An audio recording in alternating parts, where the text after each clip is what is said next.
머리에서 발끝까지, 발끝에서 머리까지 아플 때 자석으로 삼침. 이번 토론 주제는 좌골신경통과 좌골신경통으로 인한 하지 통증, 어떠한 삼침요법들을 적용할 수 있는지 함께 살펴봅니다. 먼저 좌골이란 방바닥에 앉을 때, 의자에 앉을 때, 엉덩이가 닿을 때 그 넓은 골반, 그것을 좌골이라고 하고요. 좌골신경은 그 골반 부위를 지나는 신경을 말합니다. 좌골신경통은 그 좌골의 면에 있는 신경들이 손상을 받아서 하지까지 통증이 방사되는 것을 좌골신경통이라고 합니다.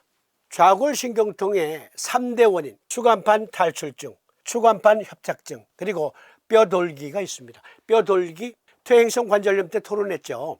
퇴행성 관절염은 연골이 퇴행되는 거예요. 그것과 함께 그 연골이 면에 있는 곳에 뼈가 자라나요. 그래서 하중을 받을 때 부딪혀서 아프다. 마찬가지로 요추, 천골 부위에 조인트 부분에 뼈가 자라나요.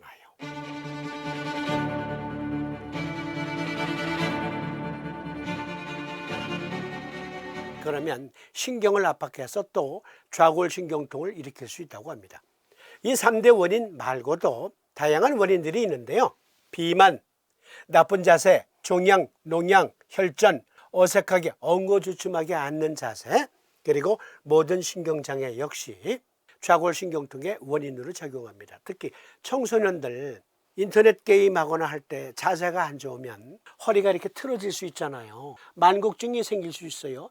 척추, 측만증 또는 후만증 등이 생길 수 있죠. 그러면 젊은 나이에도 좌골신경통에 노출될 수 있다. 엉덩이와 한쪽 허벅지 뒤쪽으로 퍼지는 방사통과 허리 통증, 엉덩이부터 발까지 이어지는 통증, 그리고 심한 경우에는 마비 증상까지 올 수 있다. 이 그림 잘 봐주세요. 요추 2번 신경이 손상되었어요. 그러면 이 부위에 통증이 발생합니다. 요추 3번과 관련된 방사통은 이와 같은 부위로 퍼져나갑니다. 요추 4번서부터는 이제 발가락으로 이어져요. 요추 4번 신경이 손상되었을 때는 엄지발가락까지 이어지는 통증이 두드러집니다. 요추 5번 신경 손상에 따른 좌골신경통은 발가락 전체를 이어지는 방사통이 특징으로 나타날 수 있고요. 천골 1번 신경과 관련해서는 새끼발가락 쪽까지 이어지는 방사통이 특징입니다. 그러면 삼침법 중에는 어떠한 요법들을 적용할 수 있나요? 먼저 폐정격증 살펴봅니다. 폐정격은 태백태원의 N각, 소부오제의 S극 부착합니다.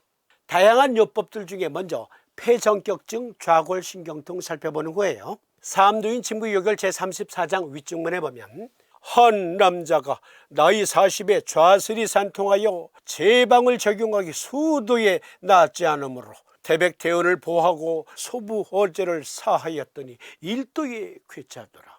여기에서 무릎이 산통하다 했어요. 방사통이 퍼진 거예요. 요통도 있었는데 좌슬까지 통증이 이어졌다. 그런데 이것저것 써봤는데도 안 나. 그래서 무언가 느낌이 팍 와서 폐정격을 적용했어. 그랬더니 일도에 쾌차하더라. 이건 손상된 신경이 망가지기 전 상태로 갑자기 확 변했다. 그거 아니에요. 일단 극심했던 통증이 멎었다.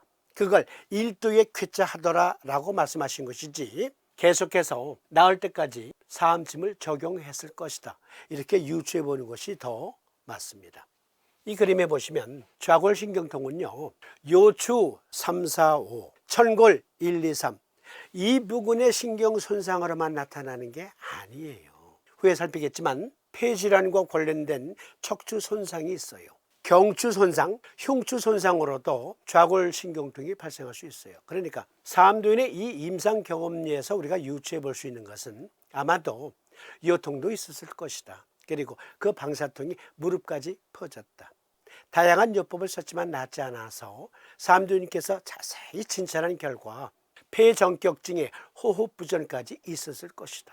그리고 아마도 경추, 흉추 등을 진단했을 거예요. 미국 국립보건원 의학 논문 데이터베이스에 들어가서 보니까 경추 및 흉추 척수 압박으로 인한 좌골신경통, 여기에서 경추 및 흉추 척수 손상, 그것과 관련된 폐호흡 부전까지 다루고 있는데요. 그것으로 좌골신경통이 발생할 수 있다. 요통이 발생할 수 있다. 하지 통증이 발생할 수 있다. 또 다른 논문에 보니까 폐질환 및 또는 암 때문에 척추 만곡증, 후만증 등이 발생한 것, 그것도 좌골신경통의 주요 원인으로 작용한대요. 특히 좌골신경통이 동반된 노인의 요통은 골다공증성 척추 골절, 암 전이, 중앙 또는 측면 척추 협착증, 퇴행성 척추 전방 전이증 및 퇴행성 척추 측만증과 같은 해부학적 이상과 또 관련이 있다. 이 논문에서는 폐질환을 앓고 있는 여러 노년층들을 대상으로 임상을 해보니까 척추 만곡증이 많았다. 척추 만곡증 환자들은 대부분 좌골신경통으로 이어지더라. 사암도인은 요결요통문 임상 경험리를 통해서 또 밝히고 계십니다. 헌 부인이 제9 요추가 구부러지고 일어나면 전 후음이 당기고 아프며 양쪽 환도 이하 오금 위가 자통 불이 나며 구배가 되어 장궁 노현한지라.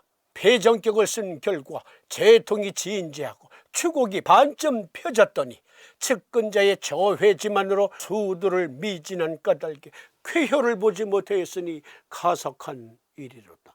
여기에서 우리가 중요한 교훈을 얻을 수 있습니다. 누가 그런 말을 해요. 저한테 전화로 또는 문자로. 자석으로 놓는 삶쯤에서 자석은 얼마 동안 부착하나요? 그럼 제가 그러죠. 나올 때까지요. 그런데 여기서 주의할 것, 매일 갈아붙여야 돼요. 그날 쓴 건 떼서 버려야 됩니다. 왜냐하면 이 면은 땀으로 녹이 슬어요. 이게 금속이거든요.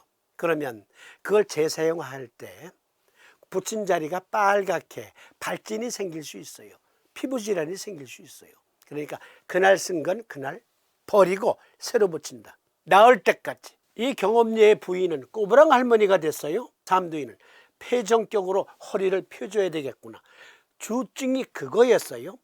그런데 측근자가 아니 땡중한테 무슨 침을 맞는다 그래요. 데리고 갔어. 그래서 나을 때까지 놓지를 못해서 완쾌를 보지 못했다. 나을 때까지 놓는 겁니다. 정확한 요법을 적용했을 때. 여기에서 환도혈이 어디에 있어요? 엉덩이에 있습니다. 좌골 부위에 있어요. 좌골 부위에.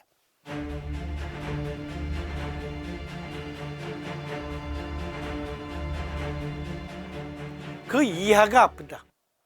허리도 아프고 이건 좌골신경통이에요.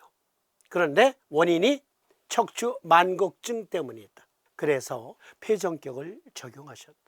청소년들의 나쁜 자세로 인한 척추 만곡증에도 폐정격 쓰면 좋습니다. 꼬부랑 할머니 허리가 이렇게 구부러졌을 때 폐정격 쓰면 슬로우 비디오 보는 것처럼 쭉쭉쭉쭉 펴져요. 재밌습니다. 해보세요.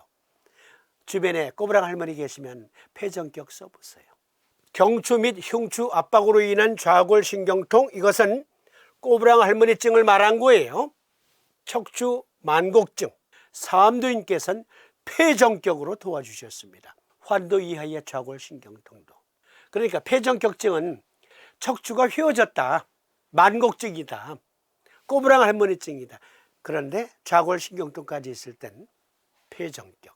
그런데 대장정격증 척추 측만증도 있어요. 림프 친화 교정과 병행한 좌골신경 압박에 대한 림프질의 구조적 기능적 반응이라는 미국 국립보건원 의학 논문 데이터베이스에 들어가니까 대장정격증 좌골신경통이 있어요. 삼침 아카데미에서는 대장정격증 특집 다루고 있잖아요. 그래서 이것은 화요일 대장정격증에서 이걸 먼저 다루겠습니다. 대장정격을 적용해야 할 좌골신경통, 그리고 요통까지도 살펴보겠습니다.